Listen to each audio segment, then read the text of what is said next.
Welcome to heart pitch with Chandrim Banerjee. একদিকে Amphan, একদিকে corona, এই সব কিছুর মধ্যেই ফুরফুরে শরীফ কিন্তু দাঁড়িয়ে আছে এবং সেই দাঁড়াবার পেছনে মেন স্তম্ভ, পিলার আজকে আমাদের সাথে আছেন হুজুর পীরজাদা তোহা সিদ্দিকী। নমস্কার আমাদের এই হার্ট পিচ অনুষ্ঠানে আসার জন্য। হুজুর, এত ঝড় গেল, এত ঝাপটা গেল, করোনার মতন মহামারী গেল, তারও মধ্যে কেমন কাটলো রমজান? আজকে এই জায়গায় বসে একটা ধর্মস্থলে বসে বাস্তব কথা আমাকে বলতে হবে। করোনা ভাইরাস, আমফান যে ঝড় হলো, এর মধ্যে দিয়ে রমজানটা আমাদের কেমন কাটলো। যদি বলেন আমার কেমন কাটলো, আমি বলবো আমার খুব ভালো কেটেছে। কারণ এই করোনা ভাইরাস সারা পৃথিবীতে মহামারী রোগ ছড়িয়েছে। আমার ভারতবর্ষে অ্যাটাক হয়েছে, আমার বাংলা অ্যাটাক হয়েছে, লকডাউনে মানুষ জর্জরিত হয়েছে। এই করোনা ভাইরাস দেখিয়ে দিয়ে গেল এর কোনো জাত নাই, এর কোনো ধর্ম নাই। করোনা করোনা আমরা সবাইকে আজকে এই করোনা ভাইরাসে অ্যাটাক হতে হয়েছে। এই করোনা ভাইরাসে দেশের তো অর্থনৈতিক অবস্থা জর্জরিত হয়েছে। যেটা সবচেয়ে বেশি ক্ষতি হয়েছে গরিব মানুষ। আমরা আগে সবাই চিন্তাভাবনা করতাম গরিবদের জন্য, অনাথদের জন্য, এতিমদের জন্য, কিন্তু আমাদের এখন চিন্তা করতে হচ্ছে মধ্য ব্যক্তিদের জন্য।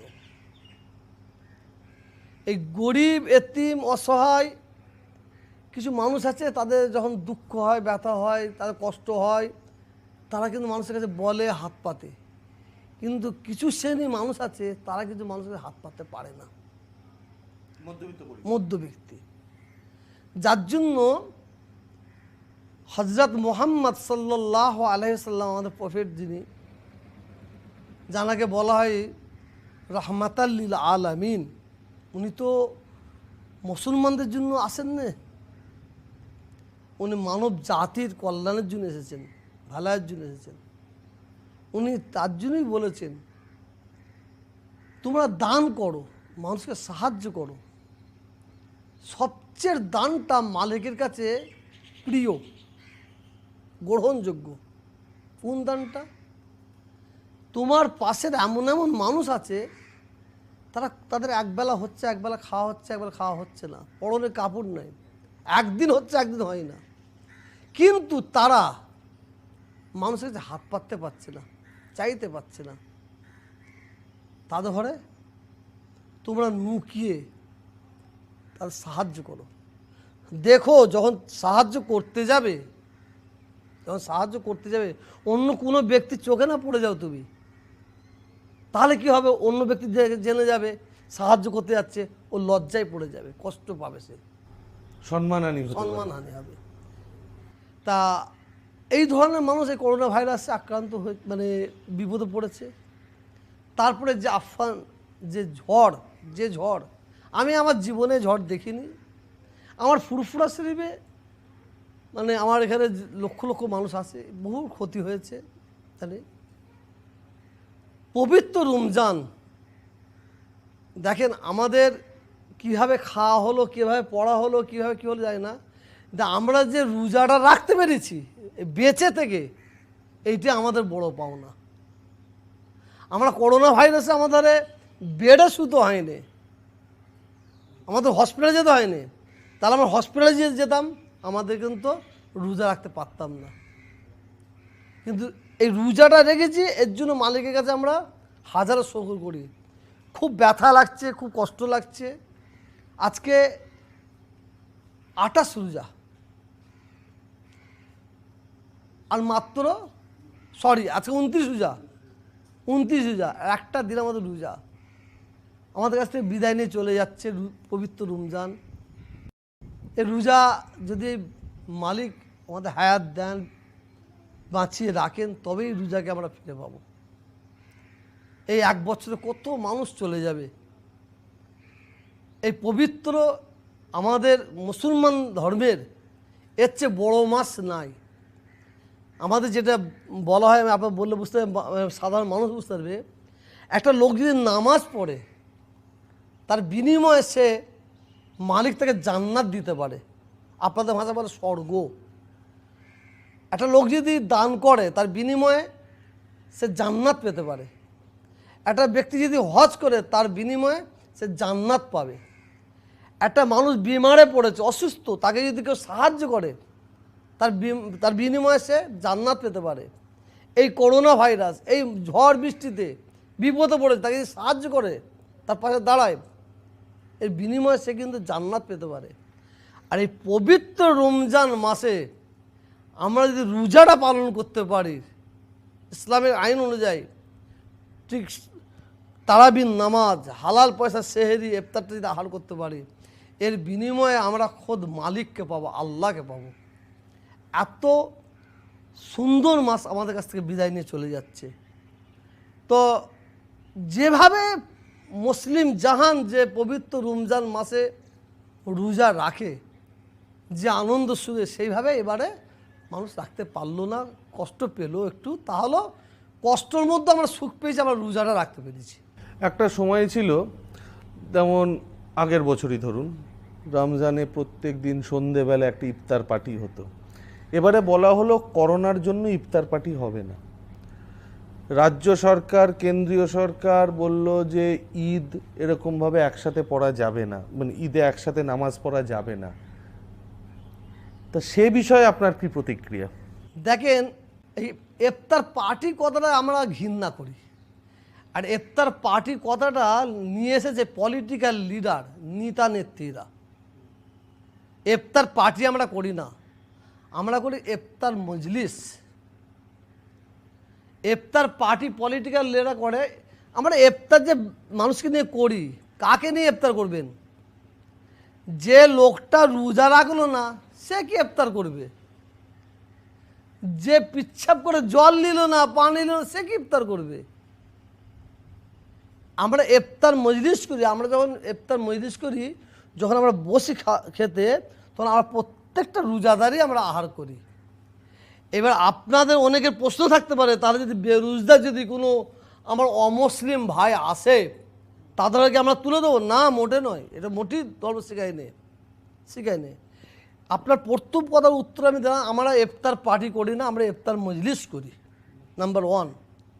তাহলে ইফতার মজলিসে পলিটিক্যাল লোকেদের উপস্থিতি আপনি কিভাবে দেখবেন?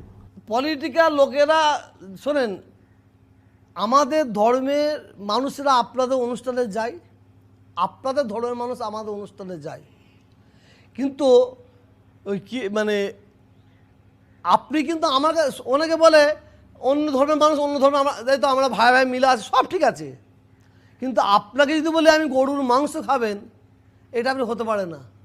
আর আপনি যদি বলেন আমাকে পাঁঠার মাংস, 1 কপের মাংস খাওয়া হতে পারে না। ভালোবাসার আলাদা জিনিস, ধর্মটা আলাদা জিনিস। হ্যাঁ, সম্প্রীতি আলাদা জিনিস, ভালোবাসা আলাদা জিনিস, ধর্মটা আলাদা জিনিস। আপনার ধর্ম আপনার কাছে মহান, আর আমার ধর্ম আমার কাছে মহান। ধর্মটা যার কাছে মহান। এইবার আমি আপনাকে ভালোবাসতে পারলেই তবে আমি সাকসেস। তা সত্যিকার প্রকৃতি আমি একটা ধর্মের মানুষ হতে পারলাম। আর আমি যদি আমি মুসলমান ধর্ম জন্মগ্রহণ করেছি, আমি অন্য ধর্মকে ঘৃণা করলাম, তাহলে আমি তো মানুষই নই। মনুষ্যত্বই সব থেকে। হ্যাঁ, অবশ্যই। আমি কখন আমি নামাজ পড়বো, রোজা রাখবো, হজ করবো, জাকাত দেবো, দান খায়রাত করবো, ঠিক করবো, কিন্তু আমি মানুষকে ভালোবাসবো। কোনো জায়গায় আমাদের ইসলাম বলে না তুমি শুধু মুসলমান মানুষগুলোকে ভালোবাসো, এই কথা বলা নেই। মানুষকে ভালোবাসতে বলেছে। আমি এর আগেও বহু জায়গায় বলি, আজকেও বলছি, আমি আপনাকে আপনার মাকে ভালোবাসতে যদি না পারি না, আমি কোনোদিনই আমার নিজের মাকে ভালোবাসতে পারবো না। তো কথা না, আমি অন্য ধর্মের মানুষকে যদি বুকে নিতে পারি, তাহলে আমি আমার ধর্মের মানুষকে বুকে নিতে পারবো। আচ্ছা, কোথাও না কোথাও কি আপনার মনে হয় না যে আমাদের ভারতবর্ষ এবং পশ্চিমবাংলায় ধর্ম এবং রাজনীতিটা একটা ওতপ্রোতভাবে জড়িয়ে গেছে? আমাদের খুব দুঃখ লাগে, মানে খুবই দুঃখের সঙ্গে আমি আপনাকে বলছি, আজকে ভারতবর্ষের দিকে তাকালে আমাদের মাথা উঁচু হতো। আমরা যখন ভারতবর্ষ ছেড়ে আমি চায়না গেছি, দুবাই গেছি, দোহাই গেছি, কাতার গেছি, সৌদি গেছি, আমরা গর্ব করে বলতুন আমরা ভারতীয়, আমরা ভারতবাসী। এখনও আমরা বলি আমরা ভারতবাসী, কিন্তু কীরকম যেন একটা আমাদের মানে কষ্ট দিয়ে বলতে হয়। কেন? কেন কেন আমরা ভারতবর্ষে জোর করে বলি, এই তোরা দেখ, তোরা এখানে কেমন হিন্দু মুসলমান খ্রিস্টান ইহুদি মিলেমিশে আছে জানি না, আমার ভারতের দিকে শিক্ষালে আমরা ওখানে সর্বজাতির মানুষ, আমরা ভাই ভাই কেমন মিলেমিশে আছি দেখ। কিন্তু আজকে ভারতবর্ষের রাজনীতির নেতা নেত্রী কিছু অসৎ চরিত্রের মানুষ, এরা হিন্দু মুসলমান শিখ ইসাইকে এদের নিজের আখের গুছোবার জন্য, এদের নিজের ফায়দা নেবার জন্য দূরত্ব করে দিয়ে ভাঙা, মানে নিজেদের মধ্যে লড়াই লাগিয়ে দিয়ে এমন করেছে, এমন করছে যে আমরা অন্য দেশে গেলে, হ্যাঁ তোমরা ভালো আছো তো, তোমাদের প্রতি কোনো জুলুম হয় না তো, হিন্দুরা কোনো জুলুম করে না তো, বাংলাদেশে এবার বাংলাদেশে যদি কোনো হিন্দু যায়, এই তোদের কোনো মুসলমান জুলুম করে না তো, এইটা আমাদের আগে শুনতে হতো না, এটা এখন শুনতে হচ্ছে। তার মানে সিএ এটা হওয়া উচিত না? ওর মোটেই উচিত নয়। সিএ, এনআরসি, হ্যাঁ এনপিআর, এ তো আচ্ছা কিসের সিএ, কিসে এনআরসি? আমার বাপের পরিচয় নরেন্দ্র মোদীকে দিতে হবে? আমার বাবার পরিচয় নরেন্দ্র মোদীকে দিতে হবে? আমি আপনাকে চ্যালেঞ্জ করে বলতে পারি, এই ভারতে মুসলিমদের যা অবদান আছে এবং হিন্দুদের অবদান, মানে ভারতটা স্বাধীন হয়েছে তো শুধু মুসলিমরা করে না, হিন্দু মুসলিম তারা কুইন্টাল কুইন্টাল রক্ত দিয়ে এই ভারতকে স্বাধীন করেছে। আপনি একটা বিজেপির কোনো রাজনীতির নেতাকে, অমিত শাহকে বলুন, আপনি নরেন্দ্র মোদীকে বলুন, যে কোনো নেতাকে বলুন, এদের কোন নেতার বাবার অবদান আছে একটা প্রমাণ করতে বলুন, পারবে না। কিন্তু এরা কিন্তু একটা কৈফিয়ত চাইছে, এটা আমাদের কাছে কৈফিয়ত চাইছে। দেখেন, সিএ, এনআরসি, এনপিআর যদি সত্যিকারের হিসাব নেওয়া হয়, আমার মনে হয় আগে ওদের ঘরে তাড়াতে হবে। কাদের ঘরে? আমি নরেন্দ্র মোদী, অমিত শাহ বলবো না, যারা সিএ, এনআরসি, এনপিআরের জন্য যারা প্রশ্ন করবে, সেই প্রশ্নটা আমরা উল্টো করবো, তারা কাগজ দেখাতে পারবে না। তাড়াতে হবে আগে, তাড়াতে হলে এই দেশ ছাড়তে হবে। কারণ এই ভারতে আমরা জন্মেছি। আপনি আমাকে প্রশ্ন করুন, আপনার জন্ম কোথা? আমার জন্ম ভারতে, আমার বাবা ভারত, তার বাবা ভারত, তার বাবা ভারত, তার বাবা ভারত। আমাদের ভারত, আমার ভারতবাসী তো আমরা।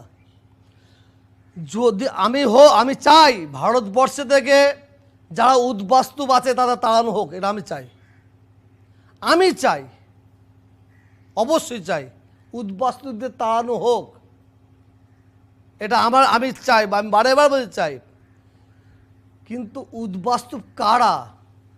তুমি যাদের ঘরে এখানে নিয়ে এসেছো, যাদের রেশন কার্ড দিয়েছো, আধার কার্ড দিয়েছো, পাসপোর্ট করেছো, যাদের এখানে জমি জায়গায় রেজিস্ট্রি হয়ে গেছে, তারা উদ্বাস্তু হলো কি করে? তার মানে আপনি বলতে চাইছেন যে উদ্বাস্তু যদি প্রকৃতি অর্থে হয়, প্রমাণ করো, নিয়ে তারপরে যাও। প্রমাণ করুক, নিয়ে যাক। এতক্ষণ ধরে আমাদের কথা হচ্ছিল সিএ, এনসিআর, এনপিআর, উদ্বাস্তু। সিদ্দিকী সাহেব বলছেন উদ্বাস্তুকে আগে ডেফিনেশনটা দিতে হবে যে কে উদ্বাস্তু। এই বিষয় নিয়েই আরও কিছু প্রশ্ন রয়ে গেল আমার মনে সিদ্দিকী সাহেবের জন্য। সিদ্দিকী সাহেব, একটা জিনিস বলুন, সিএতে পরিষ্কার করে কেন্দ্রীয় সরকার বলছে যে 2014 জানুয়ারির পর থেকে যারা আসছে তাদেরকে জায়গা দেওয়া হবে না ভারতবর্ষে। আমাদের কিন্তু আজকে আপনার কথা বলছেন, আপনার 14 পুরুষ তো একদম এখানেই, তাহলে ভয়টা তাহলে কোথায়, অসুবিধাটা কোথায়? ছিলাম, এখন বলছি না, এই সিএ বিরোধিতার আমি পক্ষে আছি, সিএ, এনআরসি, কিন্তু যখন 3টে জায়গা বেছে দিল, 3টে শ্রেণী, একটা হচ্ছে যারা পাকিস্তান থেকে এই দেশে এসেছে, যারা আফগানিস্তান থেকে এই দেশে এসেছে, আর যারা বাংলাদেশ থেকে এই দেশে এসেছে, তাদের সিটিজেনশিপ দেওয়া হবে, তাদের দেওয়া হবে। খুব ভালো বুঝবেন তারা কারা। মুসলিম, সরি হিন্দু। কেন মুসলিম নিয়ে আসলো না? কিসের জন্য মুসলিম নিয়ে আসলো না? কী কারণে? বিরোধী তো আমাদের এখানে। আপনারা জানেন যখন এনআরসি পাস করানো হয়, সিআর পাস করানো হয়, অমিত শাহ স্বরাষ্ট্রমন্ত্রী কাগজ নিয়ে হাতটা লাড়তে লাড়তে এইভাবে বলেছিল, একই দেশ একই আইন। কবে জানেন? শুনেলেন আর্টিকেল 370 ধারা যখন তোলা হলো, যখন কাশ্মীরের 370টা তুলে দেওয়া হলো। সেটাকে সাপোর্ট করেন? কি মনে হয়, ভালো না খারাপ? দেখেন, মানে সর্বপ্রথমে আমি বলি, সব্বার জন্য আইনটা সমান হলে আমি ভালো সাপোর্ট করব। আর যেহেতু দেশের একটা সংবিধানকে ধ্বংস করা হলো, এটা আমার মনে ঠিক লাগে না। সংবিধান যাই করো, সংবিধান নষ্ট করে। আমি এটা মুসলিমদের জন্য বলছি না, হিন্দুদের জন্য বলছি। যদি হিন্দুদের জন্য কোনো জায়গায় এইভাবে সংবিধান থাকে, আমি সংবিধানের হস্তক্ষেপ কেউ না করুক। কিন্তু সংবিধান তো ধরুন 1950 সালে যখন সংবিধান আসে, পার্লামেন্টে যখন পাস যখন হয়, তারপরে তো সংবিধান বহুবার সংবিধানে অনেক চেঞ্জ করা হয়েছে। তাহলে আর্টিকেল 370 ধারা তো চেঞ্জ করেই, পার্লামেন্টে চেঞ্জ করেই হয়েছে। তো তা সত্ত্বেও কিন্তু ভাবটা কেন? আমি আপনাকে ফের বলছি, আমরা ভারতবর্ষের যারা হিন্দু, আমার বলাটা হয়তো ভুলে ক্ষমা করবেন সবাই, আমার হিন্দু কথাটা বলতে খুব মানে কষ্ট লাগে। এই জন্য কষ্ট লাগে, আমি মানুষ বলে সবাই জানে। আমি হিন্দু কথা যখন বলে না, আমাদেরকে একটা আঘাত দেয়, বুঝলেন না? আমার কাছে কথা হচ্ছে যে আইনটা সমান। 370 ধারাটা যখন তুলে দেওয়া হলো, আমি আপনার এই প্রশ্ন আসছি, ও তুলে দেওয়া হলো, সে 370 ধারাটা তুলে দেওয়া হলো, তার জন্য আমি কি বললাম, ঠিক আছে। এর জন্য আপনি জানেন না, ভারতবর্ষের মানুষ খুব একটা চাচাচি করেনি, মুসলমানরা চাচাচি করেনি, হিন্দুরা চাচাচি করেনি। কিন্তু যখনই পাকিস্তান, আফগানিস্তান আর বাংলাদেশের কথা নিয়েছে, ওই দেশ থেকে যারা হিন্দুরা এখানে এসেছে তাদের সিটিজেনশিপ দেওয়া হবে, এই কথা যখন এসেছে, তখন মুসলিমরা তো প্রতিবাদ করেছে। যারা শিক্ষিত, জ্ঞানীগুণী, যাদের পেটে বিদ্যা আছে, যারা মানুষকে ভালোবাসে, তারাও কিন্তু একে আওয়াজ দিয়ে প্রতিবাদ করেছে। এই প্রতিবাদের ক্ষেত্রেই আসি। এখানে সিএ এনপিআর এর সব থেকে বিশাল বড় বিরোধিতা করে গেছে মাননীয় মুখ্যমন্ত্রী মমতা ব্যানার্জি। এবং কিন্তু অদ্ভুত ব্যাপার হচ্ছে, রাজ্যসভায় যখন পাস হয় বিলটা, তখন কিন্তু রাজ্যসভার 8 জন এমপি, তৃণমূলের এমপি কিন্তু উপস্থিত ছিলেন না। অথচ সেই তৃণমূলেরই সভানেত্রী মমতা বন্দ্যোপাধ্যায় মিটিংয়ে দাঁড়িয়ে বলছেন উনি সিএ এনপিআর হতে দেব না। কোথাও না কোথাও মনে হচ্ছে নাকি যে আপনার একটা কন্ট্রাডিকশন আছে? দেখেন, এই প্রশ্ন সেই সময়টা মানুষ করেছিল,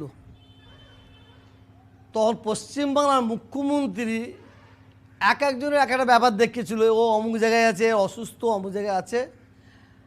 মানুষ ঘাসে মুখ দিয়ে চলে না। মানুষের মধ্যে একটা আওয়াজ আছে, ডাল মে কুছ কালা হ্যায়। আওয়াজ আছে, আওয়াজ আছে, ডাল মে কুছ কালা হ্যায়।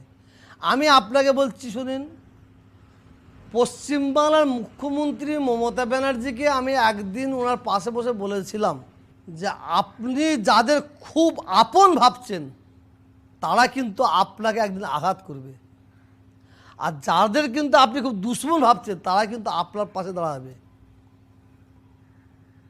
কথা বলছেন না? আজকে আমরা সেই জিনিসটা দেখছি। তবে এই পশ্চিমবাংলা রাজ্যটা কীভাবে কেমন চলছে, আমি আপনাকে খোলাখুলি বলছি। আপনি তো কে, ডন মাইন্ড, কিছু মনে করবেন না। আমি মুখ্যমন্ত্রীকে বলেছিলাম, আপনার দলের কিছু কিছু এমএলএ আছে, এমপি আছে, মন্ত্রী আছে, এমএলএ এমপি নিয়ে মন্ত্রী হয়, ঠিক আছে, সভাধিপতি আছে, সভাপতি আছে, কিছু কিছু রাজনীতি নেতা আছে, এরা দিনের বেলা তৃণমূল করে, আর রাত্রিবেলা কিন্তু বিজেপি করে। মন্ত্রী? হ্যাঁ, মন্ত্রী। তখন কিন্তু মকুরাই কিন্তু তখন দলে আছে। আচ্ছা, তাহলে একটু অন্যভাবে আপনাকে আমি এক মিনিট, তখন দলে আছে। আমি বলেছিলাম, আরেকটা কথা বলেছিলাম, আপনার ক্ষতি বাংলার মানুষ করবে না, বাংলার মানুষ কিন্তু পশ্চিমবাংলার মুখ্যমন্ত্রীকে চাইছে। আমি আপনাকে চ্যালেঞ্জ করে বলতে চাইছি, পশ্চিমবাংলার মুখ্যমন্ত্রীকে ধ্বংসের পথে ঠেলে দিচ্ছে আমলারা। আমি নেতাজি ইন্ডোর স্টেডিয়ামে বলেছি, আজকেও বলছি, এই 2021 ভোট আসবে, আপনি আমাকে প্রশ্ন করেন কে জিতবে কে হারবে, প্রশ্ন করুন। একটু পরে করব। আমলারা, আপনি বলছেন আমলারা নষ্ট করছে। হ্যাঁ, আমরা নষ্ট করছে তো। কেন মনে হলো আপনার? এরা মুখ্যমন্ত্রী বলছে এটা করতে 4 দিনের মধ্যে এটা করে দাও, ওরা 2 মাস 4 দিন করছে। 2 মাস 4 দিন করা মানে এলাকার মানুষকে ক্ষোভ তৈরি করছে। এই রাস্তাটা করে দাও, টাকাও দিয়ে দিয়েছে, শুরু করবে তো, ওরা ইচ্ছে করে 6 মাস দেরি করছে, এলাকার মানুষের ক্ষোভ তৈরি করছে। ফুরফুরা শরীফের মানুষ ক্ষোভে ফেটে আছে। আমি বলছি আর কেন ক্ষোভে ফেটে আছে? ফুরফুরা শরীফ হচ্ছে, এটা হচ্ছে মুসলিম তীর্থ স্থান, বুঝলেন তো? এখানে কোটি কোটি টাকা দিয়েছে, আমি জানি সরকার দিয়েছে মানে কোটি কোটি টাকা কি ডেভেলপমেন্টের জন্য। এইটুকুন না, আপনি ফুরফুরা শরীফ দেখেন না, বিরাট ব্যাপার আছে। পুরো অঞ্চলের ফুরফুরা শরীফ একটা মানে এটা তো ভারতের দ্বিতীয় মুসলিম তীর্থভূমি।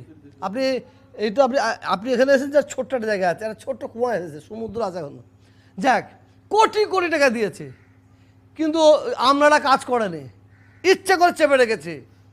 আমলাগুলো তো তারা তো তৃণমূলের আমলা নয়, তারা তো সিপিএমের ছিল, কংগ্রেস ছিল, কত বছর না। তাহলে এখন তারা কার? সামনে তৃণমূল, পিছনে আমার অন্য দলের। আপনি যাকে বলতে পারবেন, সিপিএম, বিজেপি, কংগ্রেস। হ্যাঁ, হতে পারে। আমি প্রশাসনের মানুষ মানে আগে দেখেছি, এখন দেখছি অনেক ডিফারেন্স দেখছি। 2011-য় মাননীয় মুখ্যমন্ত্রী মমতা ব্যানার্জি পশ্চিমবাংলার মুখ্যমন্ত্রী হলেন। 2011-র মমতা ব্যানার্জি 2020-র মমতা ব্যানার্জির মধ্যে কোনো পার্থক্য পান? পাই। পশ্চিমবাংলার মুখ্যমন্ত্রী উনি মানুষকে যে প্রতিশ্রুতি দিয়ে এসেছেন, সেই প্রতিশ্রুতি অনুযায়ী উনি এখন নাই। নাম্বার 1 হচ্ছে, উনি বলেছিলেন সংখ্যালঘুদের 99% কাজ করে দিয়েছি। আমি চুম পড়েছিলাম, 99% কাজ করেছি, এটা অবাস্তব। এবার এর চেয়ে বড় মিথ্যা হয় না। আপনার মধ্যে কত পার্সেন্ট কাজ করেছে? 2% কাজ করে না, এইটাও যদি বলি আমি, আমার চেয়ে বড় মিথ্যা আর হয় না। উনি করেছেন। আজকে এই ফুরফুরা শরীফে বলুন, আজকে আপনি কোন পার্টি করেন আমার দেখার দরকার নেই, আমি কোন পার্টি করে দেখার দরকার নেই। আজকে ফুরফুরা শরীফে একটা ল্যাম্প জ্বলতো না, একটা বাল্ব জ্বলতো না। সেখানে তো এখন তো লাইট লাগিয়ে দিয়েছে। আপনি সারা বাংলায় যেখানে যাবেন, আপনি সাধারণ মানুষের গলিতে অন্তত ঢালাই রাস্তাগুলো দেখতে পাবেন। এগুলো তো হয়েছে। সিপিএম 34 বছর ক্ষমতা ছিল, তো মানে সিপিএম মনে করছিল এটা আমার, মানে নিজের বাপের সম্পত্তি পুরো ভেবে নিয়েছিল, সেইভাবে কাজ করছিল। কিন্তু পতন আছে সেটা বুঝতে পারেনি সিপিএম। আজকে তৃণমূলের, পশ্চিমবাংলার তৃণমূল যদি পতন হয়, মমতা ব্যানার্জির পতন হবে না, ওই আমচা চামচার জন্য পতন হবে। আগে সিপিএম খেত, গোপ বুঝতে পারতো না, সিপিএম খেত 34 বছর, গোপও টাচ হতো। আর এবারে এরা এসে এত খাওয়ান খাচ্ছে, মুখ মাই করে ফেলছে, পুরো লোকরে ফেলছে। এর জন্য কিন্তু মমতা দেয় নাই। মমতা যতটা কাজ করে যাচ্ছে, আপনি বলবেন আপনি মমতাকে ভয় করেন নাকি? শুধু মমতা দেয় নাই বলছেন আপনি, এটা খবরদার মাথায় ঢোকাবেন না। আচ্ছা, তাহলে একটা জিনিস বোঝা যাক, মমতা ব্যানার্জি মাননীয় মুখ্যমন্ত্রী পশ্চিমবাংলার, তার সাথে তাকে ওপরে রেখে কজনকে আপনি রাখবেন যে তার কোর লোক হতে পারে? বা লোক হওয়ার ক্ষমতা রাখে? দেখেন, কম্বলের পশম তুলতে তুলতে সব কম্বল শেষ হয়ে যাবে।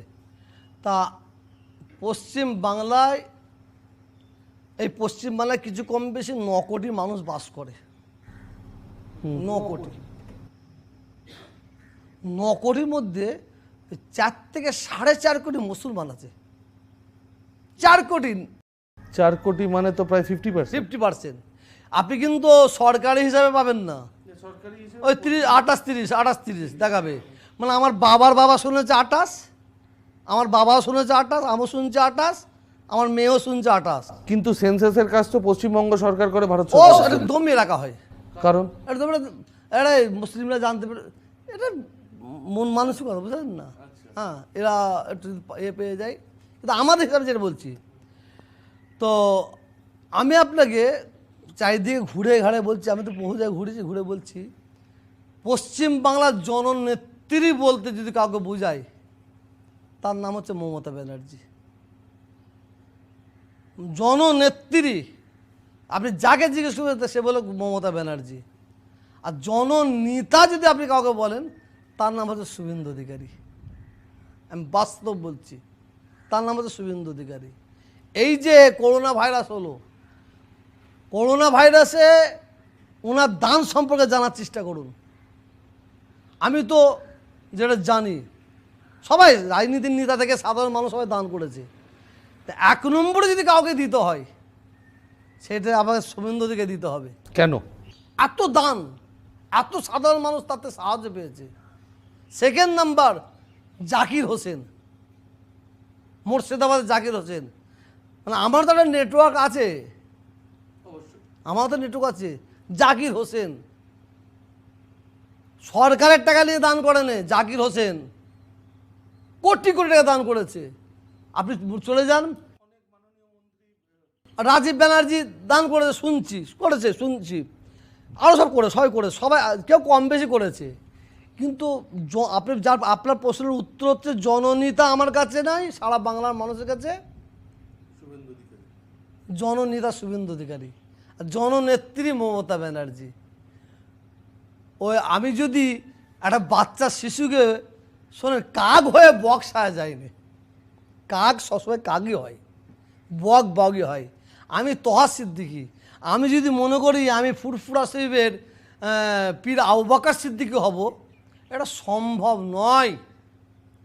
আমি যদি মনে করি ফুরফুরা শরীফের জুলফিকার আলী সিদ্দিকী হব, পীর সাহেব হব, এটা সম্ভব নয়। তাদের পায়ের জুতো হতে পারবো না।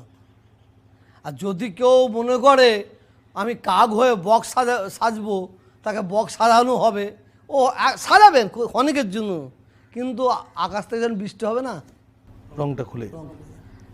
একটা জিনিস বলি আপনাকে, বা আমার জানার খুব ইচ্ছে আপনার থেকে। কিছুক্ষণ আগেও আমরা বলেছি, ভারতবর্ষের রাজনীতির সাথে ধর্মর একটা যোগাযোগ আছে এবং ওতপ্রোতভাবে জড়িত। কোথাও না কোথাও সবাই বলে ভারতীয় জনতা পার্টি সাম্প্রদায়িক দল, কংগ্রেস সেকুলার অসাম্প্রদায়িক, তৃণমূল কংগ্রেস অসাম্প্রদায়িক। কোথাও না কোথাও কি আপনার মনে হয় না যে আজকে কংগ্রেস বলুন, সিপিএম, বামফ্রন্ট বলুন, তৃণমূল বলুন, কোথাও না কোথাও একটা মুসলিম তোষণ আছে? আমাদের ভারত স্বাধীন হবার পর থেকে আজ পর্যন্ত কংগ্রেস সংখ্যালঘুদের তোষামত করেছে, সিপিএম করে ক্ষমতায় ছিল, তৃণমূল করে ক্ষমতায় আছে, বিজেপি করতে চাইছে। এই মুসলিমগুলোকে রাজনীতি নেতা নেত্রীরা ইউজ করেছে, ব্যবহার করেছে। এ ধরে শুধুমাত্র ব্যবহার করেছে, আমরা ব্যবহার হয়েছি। আমি কিছু বাস্তব কথা বলবো না এই কারণে, কেন সব জায়গায় সব বাস্তব চলে না। আমাদের ইউজ করা হয়েছে, আমাদের ব্যবহার করা হয়েছে। আজকে বিজেপি সাম্প্রদায়িক দল আমি বললাম না, কিন্তু বাংলার মানুষের কাছে যদি প্রশ্ন করেন, যাদের মধ্যে মানুষের চামড়া আছে, তারা বিজেপির সম্পর্কে বলে দেবে। ফিরে আসব, বিজেপি সাম্প্রদায়িক দল কি দল নয়, দেখতে থাকুন সাধারণ নিউজ। আসছি একটু বিরতির পরে।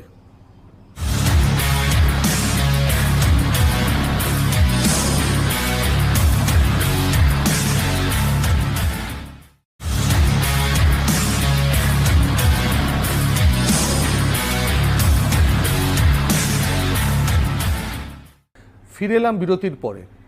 এতক্ষণ ধরে আমাদের মধ্যে আলোচনা হচ্ছিল রাজনীতি, সাম্প্রদায়িকতা, ধর্ম অতপ্রতভাবে ভারতবর্ষের রাজনীতির সাথে জড়িত এগুলো, এবং সেখানে সরাসরি সিদ্দিকী সাহেব বললেন যে বিজেপি সাম্প্রদায়িক দল। সেই বিষয় নিয়ে ফিরে আসছি সিদ্দিকী সাহেবের কাছে। বিজেপি সাম্প্রদায়িক দল, আপনি বলছেন যে যার মানুষের চামড়া আছে, সে একটু পেটে বিদ্যা আছে, সে বলবে বিজেপি সাম্প্রদায়িক দল। বাকিরা যারা ব্যবহার করছে, আপনি কিছুক্ষণ আগেই বললেন যে মুসলিমদেরকে ব্যবহার করা হয়েছে, সেইখানে সাম্প্রদায়িকতা কি আসছে না কোথাও না কোথাও? আমি আপনার প্রশ্নের উত্তরটা আপনি একটু ভুল শুনেছেন। বিজেপি সাম্প্রদায়িক দল না দল নয় এটা আমি বলছি না। ভারতবর্ষের মানুষকে জিজ্ঞাসা করলে তার উত্তর দিয়ে দেবে বলে মনে করি যে বিজেপি সাম্প্রদায়িক দল। কিন্তু ভারতবর্ষের মানুষ তো 2019-এর ইলেকশনে একটা জিনিস আমি আপনাকে বলছি, 2019-এ ক্ষমতায় এলো কি করে, এটা আপনি বলতে চাইছেন তো? একটা জিনিস শোনেন, এই আপনি আমাকে প্রশ্ন আমি জিজ্ঞাসা করতে আপনি করলেন না, আমি আপনাকে বলছি 2021-এ কে ক্ষমতায় থাকবে? দেখেন, আকাশে মেঘ উঠলে বলা যায় বৃষ্টি হবার সম্ভাবনা আছে, কিন্তু বৃষ্টি হবে কথা বলা যাবে না। বৃষ্টি হবে, গাছের পাতা লড়বে, আপনার মৃত্যু হবে, আপনার বাচ্চা জন্মাবে, এটা একমাত্র মালিক ছাড়া কেউ বলতে পারে না। তা আমি 99% আমি আপনাকে আজকে আপনাদের নিউজের ইয়েতে বলে দিচ্ছি মারফত জানিয়ে দিচ্ছি, 2021-এ টিএমসি ক্ষমতায় থাকবে, ক্ষমতা রাখবে একদম 100%। মুখ্যমন্ত্রী একদম মমতা ব্যানার্জি, তার মানে সেই আমলারাই থাকবে, সেই আমরাই থাকবে। তার মানে আপনাদের তরফ থেকেও সেই বিক্ষোভ? না না, আমি বিক্ষোভ বলবো না, থাকবে। এবার আপনি বললেন না কেন, কিসের জন্য? এই আমি তোহা সিদ্দিকী ফুরফুরা শরীফে বাংলায় আমার কোনো প্রভাব নাই, আমার বাবা বা দাদুর প্রভাব আছে। আমি রাস্তাতে যাব, যদি আমার গায়ে কেউ একটা আঁচড় দেয় না, তাহলে বাংলার একটা মানুষ বুঝতে পারবে একটা মানুষকে আঁচড় দেয়, এটা ক্ষমতা। সেই ক্ষমতাটা আমার মিসইউজ করলে হবে না। আজকে রাজনীতির নেতারা যারা ক্ষমতায় আছে, মানে এসে গেছে, তারা ক্ষমতাটা পাওয়ার পরে সব মিসইউজ করছে। কিসের আইন, কিসের প্রশাসন? আপনি বুঝতে পারছেন? এই আমার ভারতবর্ষে, আমার বাংলায় যারা সত্যিকার আসামি, দাগি আসামি, যারা কালপিট আসামি, হ্যাঁ, যারা দোষী তারা ঘুরে ঘুরে বেড়াচ্ছে, যারা নির্দোষ তারা জেল খাটছে। আমি আপনাকে প্রমাণ দিচ্ছি, অনেক প্রমাণ আমার কাছে আছে। আমি এই কিছুদিন আগে ঘটনা ঘটেছে, একটা মানে সুন্দর ছেলেকে তাকে 7টা ডাকাতি কাছে জড়াবো বলে রেডি হয়েছিল, তাকে জেলে, আজকে পবিত্র রমজান মাসে সে আজকে জেলে আছে, জানেন? আমি আপনাকে ধর্ম বলছি আপনাকে, সেই ছেলেটা মানে এত সুন্দর ছেলে, ফুটফুট ছেলে, তার কোনো একটা দাগ নেই, জাঙ্গিপাড়া থানায় তার কোনো একটা ইয়ে নেই, কি বলে, রেকর্ড নেই, তাকে আজকে জেল খাটছে। তাহলে এটা তো যে এখন যারা সরকারে আছে তারাই করছে। আমি আপনাকে বলছি প্রশাসন বলছি, আমি ভারতবর্ষের এই হাল, আমি বাংলা বলছি না, ভারতবর্ষের এই হাল। ক্ষমতা মিসইউজ হচ্ছে, বাংলাতেও একই জিনিস হচ্ছে, মিস হচ্ছে। তবে বাংলা আবার তবে বাংলাটা আমি আপনাকে বলছি, মমতা ব্যানার্জির একটা জিনিস আমি দেখেছি, উনি কিন্তু কঠোরভাবে, যেমন এই লকডাউন হলো, পুলিশকে পিটবে, ওই কারা কি বলে সিভিক অমুক টমুক, যা আপনি তো দেখেছেন, মানুষগুলোকে মানুষ মনে করে নেই, কুকুর ছাগলের মতো মারছে। আপনি বিচার আছে বলুন তো? এই মদের জন্য হাজার হাজার হাজার হাজার মানুষ সব মদ কিনতে বেরিয়েছে, একটা লাঠি চলেছে, দেখতে পারবেন? আপনি দেখেন মন্দিরে মানুষ গেছে, আমি নিজে দেখো, আপনার কাছে আমার কাছে আছে, তাকে মন্দির থেকে পুজো করে বেড়াচ্ছে তাকে মারছে, মসজিদ থেকে পুজো করে বেড়াচ্ছে তাকে মারছে, এ কি? তাহলে আপনি বুঝুন তাহলে কি আমার কোন দেশে বাস করছি? কিন্তু এই জিনিসটার আইন কানুন সবই তো রাজ্য সরকারের হাতে। হ্যাঁ, তার মানে সেখানে কি আপনি মনে করেন রাজ্য সরকার ব্যর্থ? মিসইউজ হচ্ছে। মিসইউজ হচ্ছে। হ্যাঁ, মিসইউজ হচ্ছে, রাজ্য সরকারকে মিসইউজ করছে। আমি আপনাদের চ্যানেলের মারফতে মমতা ব্যানার্জিকে বলছি, এখনো ওনার চোখটা চারিদিকে রাখুক, ওনাকে মিসইউজ করছে। আমি আপনার চ্যালেঞ্জ করে বলছি, তা না হলে এই দল থাকবে না, এই দল ধ্বংস হয়ে যাবে, শেষ হয়ে যাবে এই দল। আমি 2021 থাকবে বলেছি, এটা থাকবে কেন বলেছি? এটা ওপরে মানে গটাপ হতে পারে। কার কার গোটা? নরেন্দ্র মোদী মমতা গোটা হচ্ছে। হ্যাঁ, হতে পারে। তার মানে কি আমরা বাংলার মানুষ, ভারতবর্ষের মানুষ, আমরা যেন সে ছাগল, আমরা বুঝতে পারছি কি না করতে চাইছি, আমরা কোন দেশে বাস করছি। আজকে এই বলছে ওই বলছে, আর কালকে আবার এক জায়গায় বসে কি হচ্ছে? এই যে আমাদের রাজ্যপাল, এই রাজ্যপাল তো মানে কি বলো, বাংলার মানুষের কাছে জুগার টাইপের হয়ে গেছে। রাজ্যপালের ওয়েট কি হবে, ক্ষমতা কি হবে? রাজ্যপাল যে কথাটা বলে সেইটি 100% শিওর হবে। রাজ্যপাল আজকে বলছে মমতা খারাপ, এই খারাপ, আবার বলছে ভালো, আর খারাপ, কি উনি কি বলছে নিজেই জানে না। তার মানে আপনি একটা জিনিস বলছেন যে ওপরে একটা সেটিং হচ্ছে, বাংলার মানুষকে বোকা বানানো হচ্ছে। আমি বলতে পারি হিন্দু মুসলিম সবাইকে সবচেয়ে বড় মূর্খ হচ্ছে কিছু, মানে ভাবেন, মানে কি সবচেয়ে বড় বোকা ইডিয়েট আমরা। কারা? হিন্দু আর মুসলমান। ওরা যারা রাজনীতি, কি সিপিএম, কি কংগ্রেস, কি তৃণমূল, কি বিজেপি, সব নেতারা এক জায়গায় আছে। ওদের ছেলেদের কষ্ট হয়নি, ওদের মেয়েদের কষ্ট হয়নি, ওরা এসি ঘরে হাওয়া খাচ্ছে। হ্যাঁ, ওরা কী বল BMW চাপছে, ওরা বাইরে আমাদের কাছে ওই হাই করছে, আমাদের মতো লড়াই লাগিয়ে দিচ্ছে। বলুন তো কোন নেতার কটা ছেলে মরেছে, কোন নেতা কটা মেয়ে মরেছে, কোন নেতা বাপ মরেছে? আজকে যারা মরছে তারা সাধারণ হিন্দু, সাধারণ মুসলমান। আজকে আমাদের মধ্যে লড়াই লাগিয়ে দিয়ে ওরা রাজনীতির নেতা হচ্ছে, হয়ে মজা নিচ্ছে। এইটা আমরা সাধারণ হিন্দু মুসলমান বুঝতে পারছি। রাজায় রাজায় ভাব থাকে, মরে সাধারণ মানুষ, সেটাই হচ্ছে। বাংলার হিন্দুরা একদিন বুঝতে পারবে, আমি চ্যালেঞ্জ করে বলছি। একটা মোহে পড়া আছে, কি জানেন তো, ওই রাত্রের অন্ধকারে কিছু মিটিং হয়, হয়ে বলে ওই যে তহসিদ্দিকি বাড়িটা না, আমরা ক্ষমতা আসলে তোরা নিবি, জানিস তো, যখন তোরা নিবি তখন একদল বসে তোরা জয় সিয়ারাম চোটে, আবার এদের জয় সিয়ারাম ফিরাম চলে যাবে, সব শেষ হয়ে যাবে, সব শেষ হয়ে যাবে। মালিকের মার আলাদার মার। এই করোনা ভাইরাস, এই ঝড় বৃষ্টি আরও কি, আপনি হয়তো মাসখানেকের মধ্যে দেখতে পাবেন আমার ভারতবর্ষে বড় একটা ভূমিকম্প হচ্ছে, হাজার হাজার মানুষের জীবন যেতে পারে। ভরে গেছে পাপে, এত পাপ। তা না হলে একটা বাচ্চা শিশু, তার নাম হচ্ছে আসিফা, বয়স কত, 6 বছর, তাকে 4 জন মিলে রেপ করে, আখলাখকে বেঁধে মারে, কি বলে তারপরে জানছেন কি, একটা হিন্দুকে যদি মারে, একটা হিন্দু ব্যক্তিকে যদি মারা হয়, আমার ফের কষ্ট হচ্ছে। হিন্দু কথা বলতে খারাপ লাগছে, হিন্দু ভাই বলে। হ্যাঁ, আমার একটা হিন্দু ভাইকে যদি মারা হয়, সে মরে গেল, আচ্ছা তার তো দুটো বাচ্চা শিশু আছে, তারা কাঁদবে না? তার স্ত্রী কাঁদবে না? তার মা কাঁদবে না? তার বাবা কাঁদবে না? ওদের চোখের জলের দাম নেই মালিকের কাছে? একটা সময় ছিল মাননীয় মুখ্যমন্ত্রীকে প্রজেক্ট করা হয়েছিল যে তিনি বিরোধী শূন্য রাজনীতি করতে চাইছেন, কতটা বিশ্বাস করেন?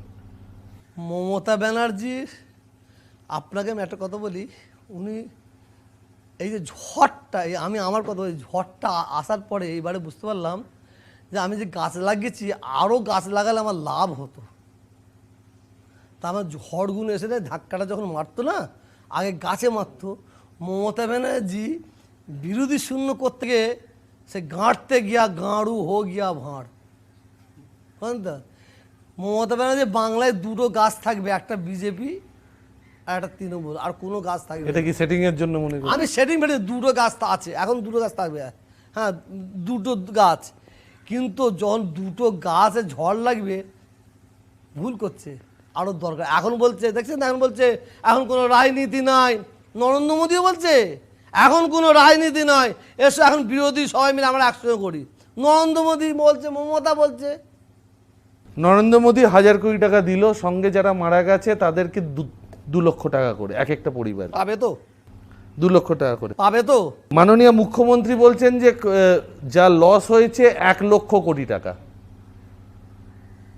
কি মনে হয়? দেখেন 1,000 কোটি টাকা দিয়েছে তো, তো যেহেতু এটা যদি বিজেপি রাজ্য হতো, বিজেপি ক্ষমতায় এই রাজ্যে থাকতো, তো নরেন্দ্র মোদী আমার মনে হয় 5,000 কোটি টাকা দিত। তো 1,000 কোটি টাকা দিয়েছে, আমি আপনাকে বলতে পারি মানে খুবই কম দিয়েছে। এই 1,000 কোটি টাকা মনে হয় পুরো ব্যবহৃত হবে? সেইটাই আমি ঠিক করে বলি, বলুন দেখি। কি মনে হয় আপনার? দেখেন ব্যবহারদের রাজনীতির এই যে চাল দিচ্ছিল, আচ্ছা মমতা ব্যানার্জি কত দেখবে, এই চাল আলু সব যে দিচ্ছিল, তার থেকে তো কিছু তো ইঁদুর খাবে, ইঁদুর তো কিছু খাবে, এটা তো আপনার ভাবতে হবে। উনি জেনে শুনি, মানে সেটা আপনিও জানতে হবে। আমি এখানে একটা চালাচ্ছি, মিশন চালাচ্ছি, আমি জানি আমার মিশনে ইঁদুর আছে, কথা বলেন না। তবে 1,000 কোটি টাকা যে দিয়েছে এটা বেইনসাফি দিয়েছে। এটা মিনিমাম 5,000 হওয়া উচিত। 5,000 কোটি টাকা হতো। আবার সবসময় এই যে নরেন্দ্র মোদী দিল, এটা কতটা আবার গরিবরা পাবে সেটাও আমার ভাবার আছে, এটাও ভাবার আছে। আচ্ছা, মমতা বন্দ্যোপাধ্যায় জননেত্রী, এবং আমরা সবাই দেখে এসেছি যখন সিপিএম এর বিরোধিতা করেছেন তখনও কিন্তু মাঠে নেমে রাস্তায় দাঁড়িয়ে পুলিশের লাঠি খেয়ে কিন্তু করেছেন। সেই জায়গায় দাঁড়িয়ে সবার মনে, রাজনীতি মহলে একটা বিশাল বড় প্রশ্ন, যে এই করোনার মৃত্যু যেগুলো হচ্ছে বা যেগুলো হয়েছে আমাদের সংবাদ মাধ্যমের কাছে, তার বাইটস এসেছে, এগুলো সব এসেছে, এই করোনায় মৃত্যু জিনিসটা চেপে দেওয়ার কি প্রয়োজন? কি মনে হয়? দেখেন করোনা যে হয়েছে এই বাংলায়, করোনার রুগীটা কি, তার সিমটম কি? ধরেন আমাকে হসপিটাল নিয়ে চলে গেল, আমার কাশি হচ্ছে, আমার জ্বর হয়েছে, ডাক্তার ঘোষণা করে দিল আমার করোনা। খুব ভালো বুঝবেন, করোনা আমার জানাশোনা, আমার এখানকার একজন মানে একটু দূরে একজন হার্ট অ্যাটাক করে মারা গেছে হসপিটালে, তাকে বলা হলো করোনা।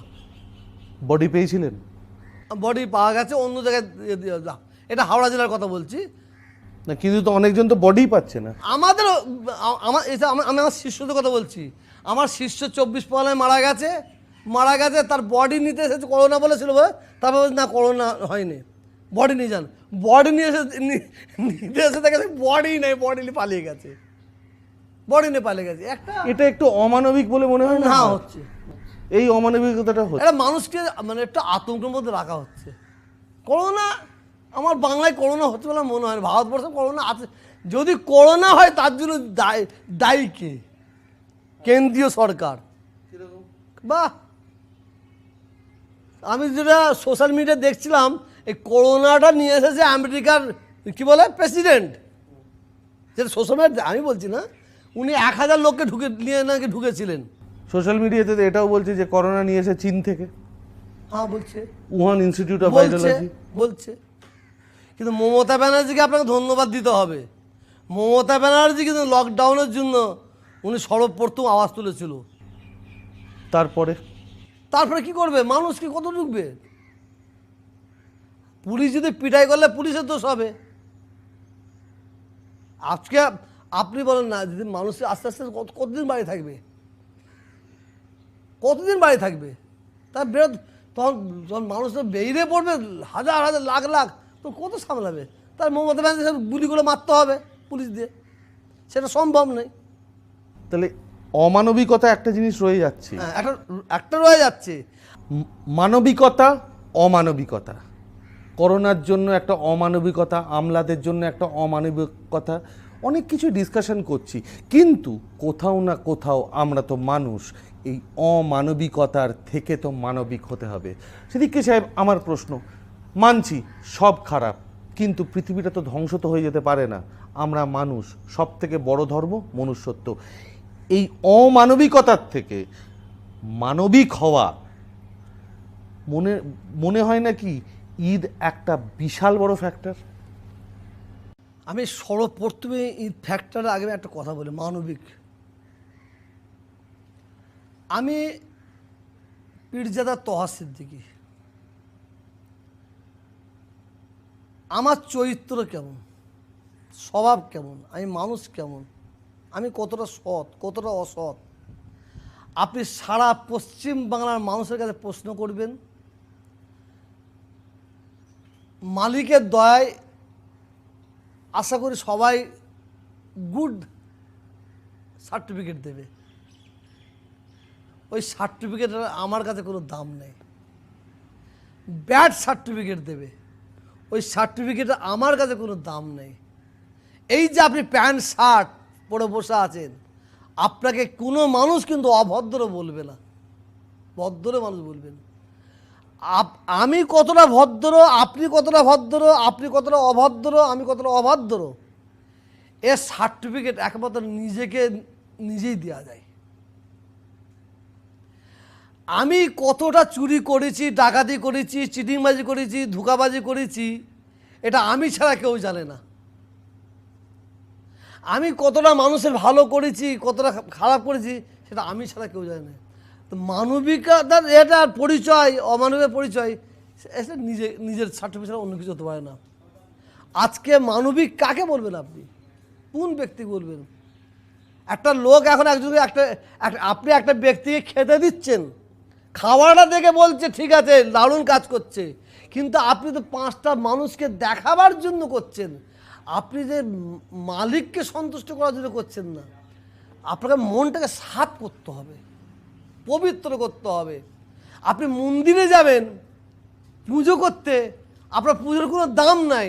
আপনি যখন পুজো করতে যাচ্ছেন, 10টা লোক আপনার মনে একটা ঢুকে গেছে, আমি পুজো করতে যে 10টা লোক দেখছে আমাকে, বলে আমি পুজো করতে যাচ্ছি, আমি নামাজ পড়তে যাচ্ছি।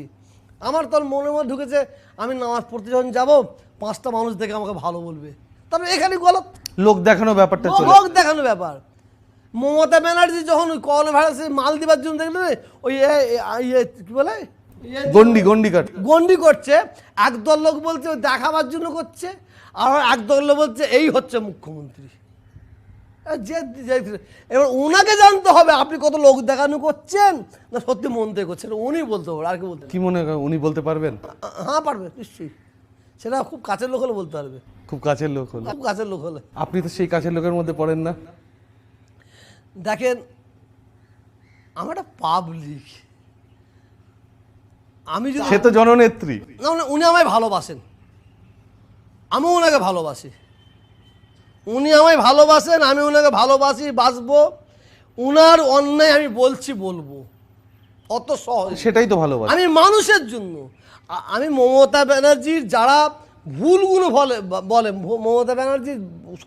মমতা ব্যানার্জির দলের মানুষ যখন ভুলগুলো করে, ওনাকে যখন ইনফরমেশন দেয়, তখন মমতা ব্যানার্জি জানতে হবে সত্যিকারের বন্ধুইরা, কিন্তু উনি তার উল্টোভাবে এই হচ্ছে মানে যত আর কি বলবো। যাকে ছেড়ে দিন, ঈদের কথায় ফিরে আসি।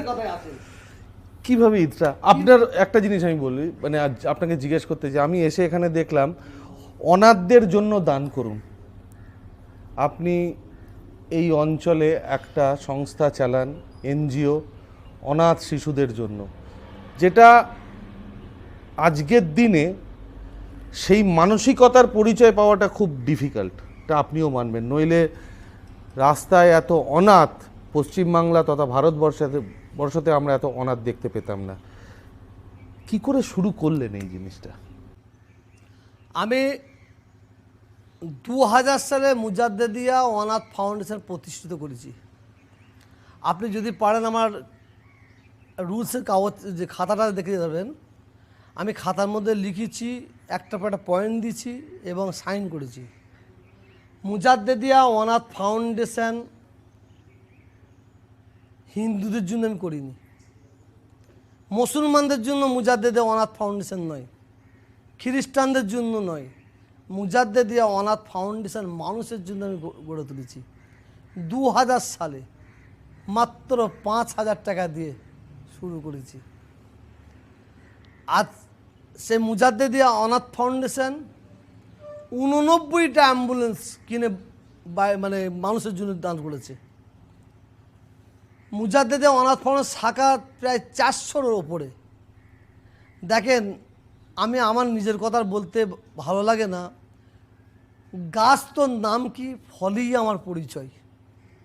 এখন অনেক সংগঠনের মানুষ আছে, তার সংগঠনের কথা বলতে বলতে কেঁদে ফেলছে, কেঁদে ফেলে মানুষের সিমথিরি টানছে। এটা আমি নয়, কাজের ওপর দাঁড়িয়ে থাকতে হবে, কাজের উপরে। ফলে না পরিচয় না, ফল পরিচয় দেবে। তো মুজাদ্দেদে অনাথ ফাউন্ডেশন আমি করেছি গরিব, এতিম, অসহায়, অনাথ, বেওয়া তাদের জন্য। আমার মুজাদ্দেদে অনাথ ফাউন্ডেশন প্রতি বছরে 4.5 এখন 4.5-5 কোটি টাকা মানুষকে দান করে, 4.5-5 কোটি টাকা। তবে এইটাও বলে রেখে দিই, আমার বাবার এত টাকা নাই যে এরকমকে দান করব। রাজ্য সরকারের থেকে পান? বলছি, মানুষ আমাকে ভালোবাসে, মানুষ আমাকে ভালোবাসে, বাংলার মানুষ, শুধু মুসলমান না, সব মানুষ আমাকে ভালোবাসে। আমি যখন যার কাছ থেকে আমার অনাথদের জন্য বলি, 10 বললে 5টাও পাঠায়, 5টা বললে 2টো পাঠায়। এটা আমাকে মানুষ সাহায্য করে। মানুষের আশীর্বাদ দোয়াই এই অনাথ ফাউন্ডেশন চলছে। রাজ্য সরকার? না, আমার রাজ্য সরকার যদি আমার অনাথ ফাউন্ডেশন দিতে চায় আমি নেব না। কেন? কেন্দ্রীয় সরকার যদি দিতে চায় আমি নেব না। কেন? কেন? আমি দেখেছি মানে সরকারের কাছ থেকে যারা নিয়েছে তাদের ঘরে একটু সরকার হয়ে গুণগান করতে হয়েছে। আপনি রামকৃষ্ণ মিশন বলুন, আর কী বলে ফুরফুরা মিশন বলুন, যে মিশন বলুন, আপনি তার নেবেন, তার হয়ে একটু কথা বলতে হবে না আপনাকে, আর তার ভুলটা আপনি বলতে পারবেন না। আর আপনি সত্যকে ছাড়বেন না, হ্যাঁ, ওই জন্য আপনি জন্য নেন। না, আপনি নেন। এই লকডাউন হলো, এতে আমার আপনি দেখতে পাবেন মানে 1 মাস অর্থাৎ প্রায় 35-38 দিন ধরে আমি দিয়ে যাচ্ছি। আমি প্রত্যেকটা মানুষকে হাওড়া, হুগলি, 24 পরগনা, মেদিনীপুর, 2 মেদিনীপুর, মুর্শিদাবাদও কিছু মানুষকে, মুর্শিদাবাদে একাই 100 জন তো জাকির হোসেন সাহেব, আল্লাহ ওনার হায়াত দাজ করেন। আর শুভিন্দু দিকে কাজ বলছিলাম, কাজ করেছেন। তা প্রথম আমি শুরু করেছিলাম 5 কিলো করে চাল দিয়েছিলাম, 500 করে মানে সর্ষের তেল, 1 কেজি করে চিনি, 1.5 কিলো করে ছোলা, 1টা করে শাড়ি, 1টা করে লুঙ্গি। প্রথমে এইভাবে আমি 50 থেকে 55 হাজার মানুষকে দিয়েছি। আমি এই দান প্রত্যেকটা বলাটা মানে যতটা পেরেছি সম্ভব মসজিদে মসজিদে গিয়ে পৌঁছেছি। এই দান যতটা সম্ভব মন্দিরে মন্দিরে গিয়ে, আমি নিজে মন্দিরে গেছি, একটা না অনেক মন্দিরে আমি গেছি। আমি মন্দিরে গিয়ে মাথায় করে আমি মন্দিরে যে রেখেছি, আমি রেখেছি। আমি মাথায় করে নিয়ে মসজিদে গিয়ে রেখেছি। আমি আমার মানুষ হিসেবে সব বেগে বুকে নিয়ে দিচ্ছি। এই ঈদে কিছু কম বেশি 15 থেকে 20 হাজার মানুষকে শাড়ি লুঙ্গি দেওয়া হয়েছে। কিভাবে কাটাবেন এই ঈদটা? আমি পুরাতন কাপড় পরে ঈদ কাটবো। কেন? কারণ হচ্ছে আপনাদের জ্বালাই, আপনাদের বহু বছর বলেছে, অন্য বছর নেই, সব পাখি মাছ খায়, মাছরাঙার দোষ হয়। যখন লকডাউন, করোনা ভাইরাসের লকডাউন হয়, আপনারা জানেন নিজামউদ্দিনে যে তবলিগ জামাতের কিছু মানুষ থাকে, একদল মানুষ ওখানে আটকে যায়। কিছু গদি মিডিয়া, পাঁচাটা মিডিয়া, যাদের চরিত্রটা হচ্ছে মানুষের মানে সত্যটাকে মিথ্যে করে প্রচার করা। তারা কি বললো, করোনা ভাইরাসটা নিজামউদ্দিনতে ছড়িয়েছিল। কত বাজে দেখেন। নিজামউদ্দিনের আগে যে ভাইরাসটা হলো তার কাজ ছড়ালো। আমি তার বিরোধী করেছিলাম, কিন্তু মনে রাখবেন একটা প্রমাণ করতে পারে না তবলিগ জামাতের একটা মানুষের করোনা ভাইরাস হয়েছে, করোনা ভাইরাস হয়েছে। আর সে তবলিগ জামাতের কিছু মানুষকে যোগী রাজ্য অর্থাৎ এতে কি বলে উত্তরপ্রদেশ, উত্তরপ্রদেশে যোগী তো জুলুম করছে মানুষের উপরে, জুলুম করছে। কিন্তু এই যোগীজি তো পাওয়ারে এসেছে মুসলিমদের সাপোর্টে, মুসলিমদের ভোট যদি না যদি দিত এত সংখ্যক সিট কি পেত বিজেপি? আবার আমি আপনাকে ফের বলছি, আপনাকে 3 তালাক, আমি ফের বলছি 3 তালাক 4 তালাক নয়, আমি আপনাকে ফের বলছি মানে এই ক্ষমতা আছে, আমার প্রশাসন আছে, পাল্টে গেছে। পাল্টে গেছে। সত্যিকারের বুকে হাত দিয়ে যোগী বলুক জিতেছি আমি মানুষের ভোটে, পারবে না। মেশিনে ভোটে জিতেছে, মেশিন ভুল, হ্যাঁ ভুল অবশ্যই, সেটা আপনারা জানেন তো সব। আজকে কেন্দ্রীয় সরকার ক্ষমতা আছে মেশিনের এতে, আমি কাগজের ব্যালট ভোট হোক না, দেখা যাক না, যা যেটা বলতে গেলাম, কি বলতে গেলাম যে অনাথ ফাউন্ডেশন যে মানুষের কাজ করে, আজকেও আপনার আসার আগে আজকেও করেছি না, যেটা বলতে হবে কেটে গেলাম সেইটাই বলতে চাইছি। আমি ঈদ করব না, সরি, নতুন কাপড় পরবো না, কারণ এবং আমি ডিক্লেয়ার করেছি, আর আজকেও আপনাদের চ্যানেল ডিক্লেয়ার করলাম, কোনো মুসলমান না এবারে ঈদের কাপড় চোপড় না কেনে, ঈদ মার্কেটিং না করে। ঈদ মার্কেটিং কথাটা নতুন, ঈদ মার্কেটিং না করে, আচ্ছা, ঈদের কোনো কাপড় না কেনে।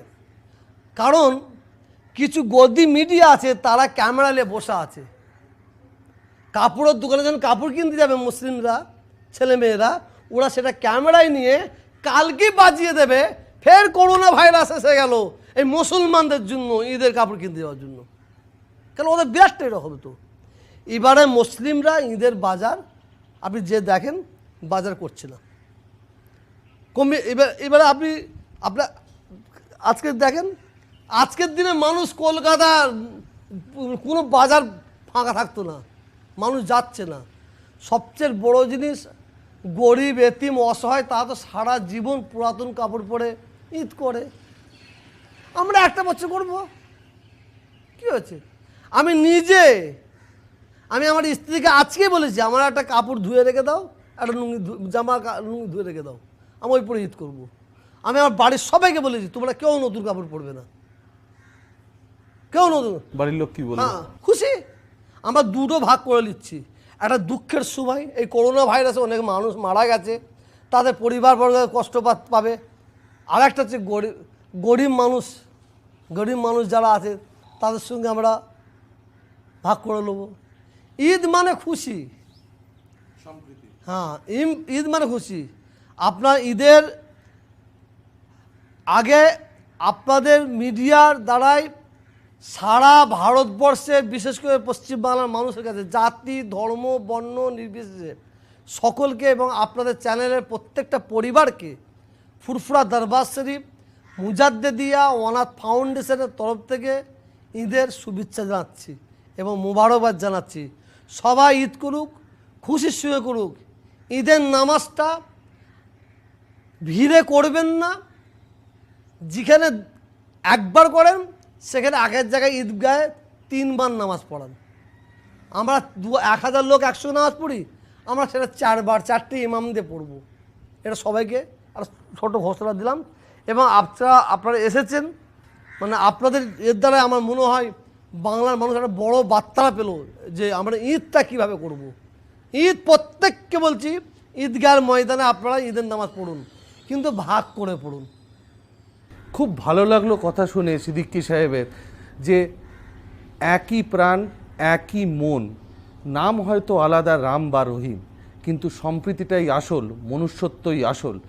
শেষ করতে করতে রবীন্দ্রনাথের একটা কবিতা মনে পড়ে যাচ্ছে, সেই শেষের কবিতার শেষের কয়েকটা লাইন, যা চেয়েছি যা পেয়েছি নেই তার তুলনা, আজিয়ে জ্যোতি সমুদ্র মাঝে যে শতদল পদ্ম রাজে, তারই মধু পান করেছি, ধন্য আমি তাই, যাবার বেলা এই কথাটি বলে যেন যাই।